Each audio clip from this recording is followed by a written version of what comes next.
Welcome to a new mini vlog. So Shravana ಶುರುವಾಗಿದೆ ಅಲ್ವಾ, ಹಾಗಾಗಿ ಟೆಂಪಲ್ಗೆ ಹೋಗೋಣ ಅಂತ ಅಂದ್ಕೊಂಡು ರೆಡಿ ಆಗ್ತಾ ಇದ್ದೀನಿ. First SPF lip glass and Kajal ಇಷ್ಟೇ ನಾನು ಯೂಸ್ ಮಾಡಿದ್ದು ಫೇಸ್ಗೆ ಅಂತ.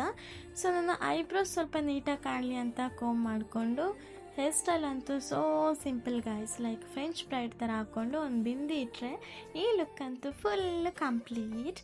And yes, outfit time. Yes, this is going to my outfit today. Watch important guys. ಹೋಗ್ಬೇಕಾರಂತೂ ಫುಲ್ಲು ರೋಡೆಲ್ಲ ಖಾಲಿ ಖಾಲಿ ಖಾಲಿ ಖಾಲಿ ಆ್ಯಂಡ್ ಜನ ಜಾಸ್ತಿ ಇದ್ದರು ಟೆಂಪಲಲ್ಲಿ. ದೇವರ ದರ್ಶನ ಆಯಿತು, ಹಾಗೆ ಪ್ರಸಾದ ಆ್ಯಂಡ್ ಆರತಿ ತಗೊಂಡು ಸ್ವಲ್ಪ ಶಿವನ ಮಂತ್ರಗಳನ್ನ ಪಠಣೆ ಮಾಡೋಣ ಅಂತ ಅಂದ್ಕೊಂಡು ಪಠಣೆ ಮಾಡ್ತಾನೆ ಇದ್ದೆ. ಸೊ ಆಗ ಪ್ರಸಾದಕ್ಕೆ ಅಂತ ಕರೆದ್ರು. ನೋಡ್ಬೇಕಾರೆ sweet pongal. Yes, I am so happy. ಹೋಗ್ಬೇಕಾದ್ರೆ ರೋಡ್ ಎಷ್ಟು ಶಾಂತವಾಗಿತ್ತೋ, ಬರ್ಬೇಕಾದ್ರೆ ಅಷ್ಟೇ ಟ್ರಾಫಿಕ್ ಗೈಸ್. ಇದು ಇವತ್ತಿನ ಮಿನಿ ಬ್ಲಾಗ್. ಸೊ ನೆಕ್ಸ್ಟ್ ವಿಡಿಯೋದಲ್ಲಿ ಸಿಗೋಣ, ಬಾಯ್.